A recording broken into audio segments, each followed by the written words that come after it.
Bantuan kemanusiaan pemerintah Indonesia menuju Suriah yang dilepas oleh Presiden Joko Widodo pada Selasa 21 Februari 2023 telah tiba di Bandara Internasional Damaskus pada Selasa pekan lalu pukul 12 waktu setempat. Setibanya di Bandar Udara Damaskus, perwakilan pemerintah Suriah Deputi Menteri Urusan Administrasi Lokal dan Lingkungan Mu'taz 2G menerima secara simbolis bantuan pemerintah Indonesia.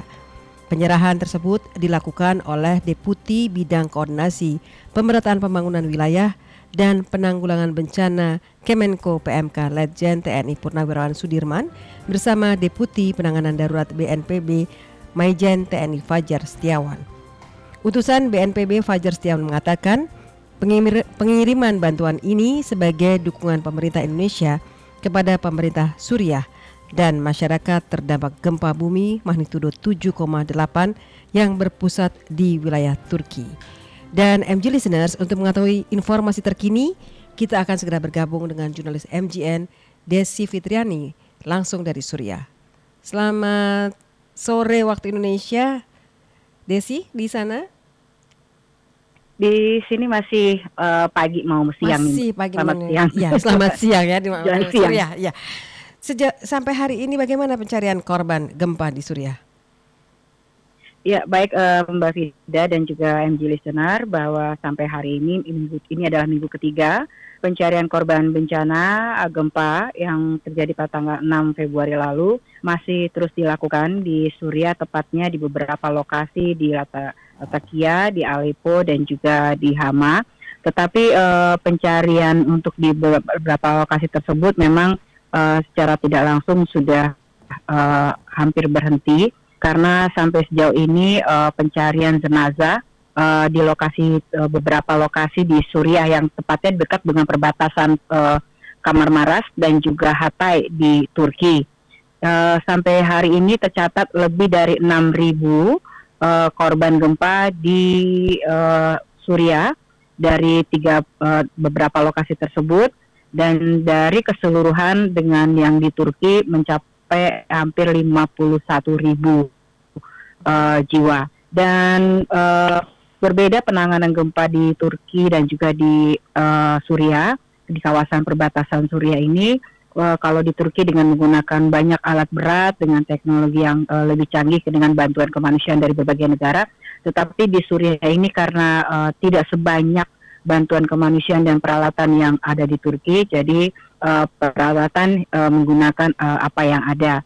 Dan sampai saat ini gempa susulan masih terjadi, baik di Turki yang masih dirasakan juga di Suriah. Itu lebih dari 9.000 kali gempa sejak tanggal 6 Februari lalu, dan bahkan selama 48 jam terakhir lebih dari 7 kali gempa yang kekuatannya di atas 5 skala Richter. Dan sampai saat ini juga terdampak gempa itu ada sekitar 507.000 bangunan hancur. Dan sampai saat ini memang kalau di Suriah sendiri penanganan gempa itu pemerintah sejak kejadian sampai nanti Mei itu adalah masa tanggap bencana. Artinya bantuan kemanusiaan adalah pertolongan kesehatan, makanan. Nah, nanti setelah Mei baru dilakukan rekonstruksi atau pembangunan kembali di wilayah yang kemarin terdampak oleh gempa dengan banyaknya bangunan yang hancur, karena ada sekitar 8,8 juta warga Suriah yang terdampak dengan gempa dengan 6.000 korban jiwa. Jadi artinya setelah bulan Mei baru dilakukan pembangunan kembali di kawasan yang hancur tersebut, dan lebih dari ratusan sekolah dan juga bangunan yang hancur termasuk dengan rumah sakit. Tidak. Baik, itu jadi korban yang selamat saat ini ditampung atau berada di tempat di mana? Karena sebagian besar bangunan hancur ya, Desi? Ya. Kalau misalnya kita bandingkan dengan di Turki, kalau di Turki korban ataupun para pengungsi itu tinggal di tempat atau tenda pengungsian yang dekat dengan bangunan ataupun apartemen yang hancur. Tetapi kalau di Suriah seperti di Aleppo dan Latakia serta di Homa itu mereka tinggal dengan saudara atau tinggal di bangunan yang masih bisa mereka gunakan, ada perkantoran atau sekolah dan lain-lain sebagainya. Jadi artinya kita jarang yang menggunakan tenda di Suriah ini, berbeda dengan yang di Turki. Mereka menggunakan tenda bantuan di Afat dan beberapa negara, tidak. Baik. Lalu dari Anda tadi menyebutkan ada 6.000 korban gempa ya itunya. Hmm. Bagaimana dengan kondisi WNI di sana di Suriah korban gempa?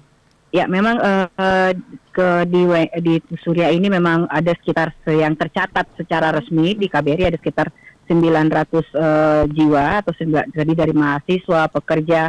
Nah, ada 2 warga negara Indonesia yang telah 6 bulan mencari pekerjaan di kawasan Aleppo, yaitu ibu dan anak, Wiwin 41 tahun dan Anissa 20 tahun.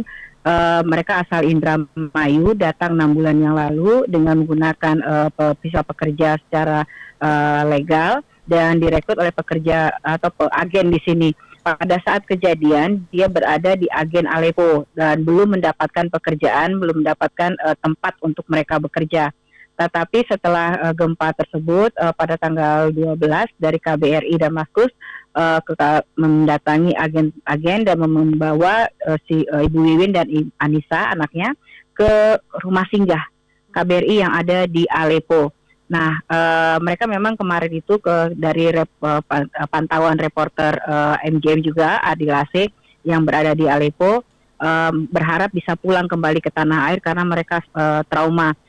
Kemudian kami mengkonfirmasi kepada Pak Dubes Duta Besar Indonesia untuk ke Suriah dan Damaskus ini bahwa mereka akan dipulangkan nanti setelah proses penyelesaian pekerjaan mereka.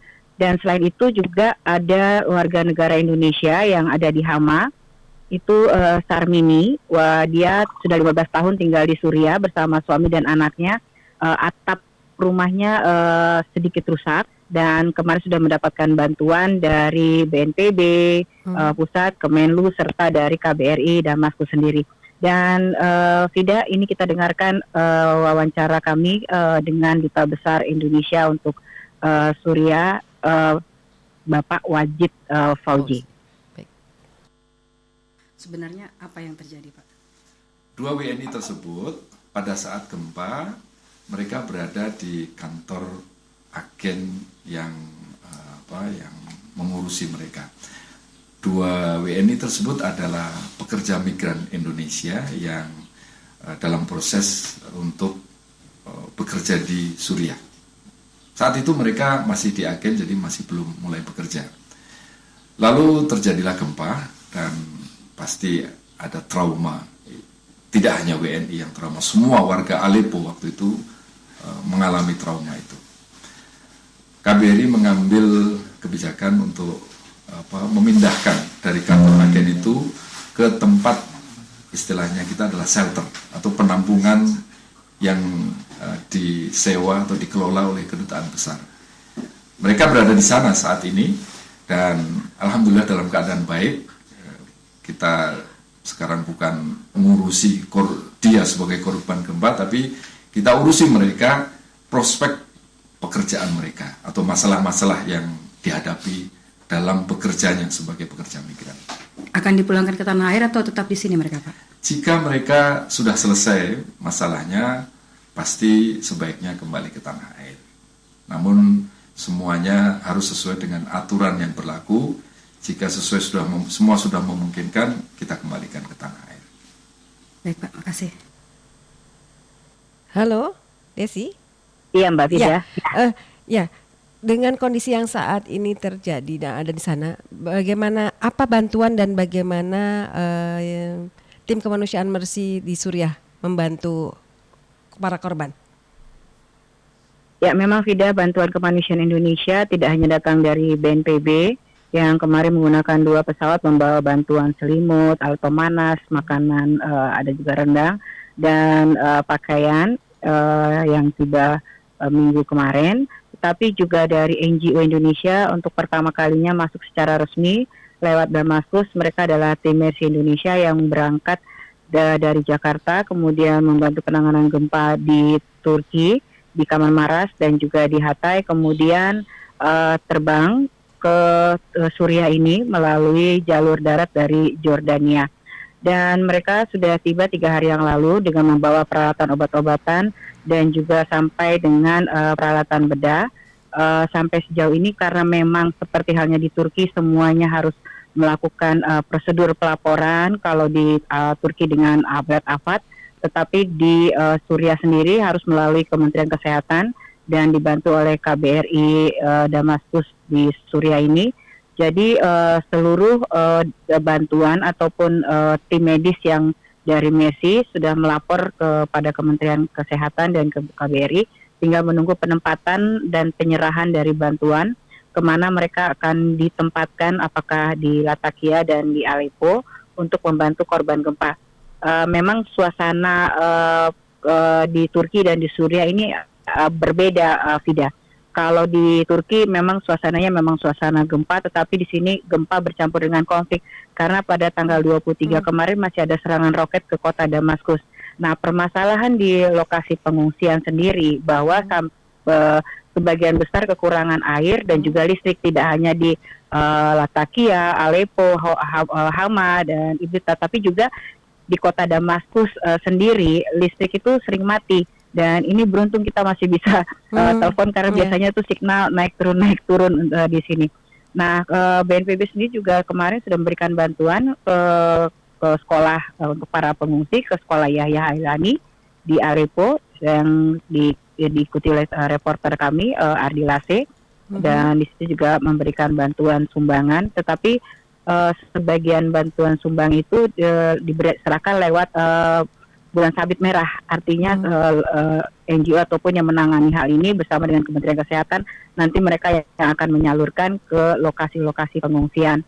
Nah, tim Mercy sendiri rencananya besok baru diberikan izin untuk ke lokasi pengungsian atau lokasi gempa. Besar kemungkinan akan ditempatkan di Latakia dan Hama, tapi kita masih melihat lebih lanjut karena memang semuanya harus lewat koordinasi dan juga penjagaan karena memang kondisinya memang bencana dan konflik ini menyatu, jadi memang untuk bisa menuju ke lokasi itu kan harus melewati banyak pos-pos pemeriksaan. Nah, apalagi barang-barang yang dibawa ini kan barang-barang medis, dari obat-obatan bahkan sampai implan untuk patah tulang, bahkan untuk alat operasi. Nah, tim dari Mercy sendiri yang berangkat itu ada 2 dokter, dokter anestesi, dokter Wahyu Mantoro dan juga dokter Miati, dan dibantu dengan 2 perawat, suster Ita dan suster perawat Itoib. Nah, mereka tim yang sudah dari awal dari Turki. Sebelumnya memang ada 2 dokter ortopedi dan trauma, tapi mereka sudah selesai menjalankan tugas di Turki karena memang para tim dokter ini adalah tim sukarelawan yang datang dengan sukarela, dan mereka juga sebenarnya sudah bertugas di beberapa rumah sakit di tanah air. Jadi mereka datang ke sini, ada yang bisa selama 10 hari, ada yang 2 minggu. Jadi dengan diperpanjangnya penempatan ke Suriah berarti dengan ada 4 orang yang tersisa, Fida. Baik, satu pertanyaan sebelum kita mengakhiri live dan tentunya akan terus mengupdate informasi dari Anda. Bagaimana keadaan para wartawan sendiri dalam mewartakan kondisi di Suriah di tengah kondisi pasca gempa dan masih terjadinya konflik seperti ini? Ya, memang kalau kedatangan wartawan di sini mungkin tidak seperti banyaknya wartawan yang datang ke Turki. Kalau di Turki sampai sebelum nyampe ke bandara, kita sudah bikin visa untuk jurnalis yang diberi waktu selama 2 minggu.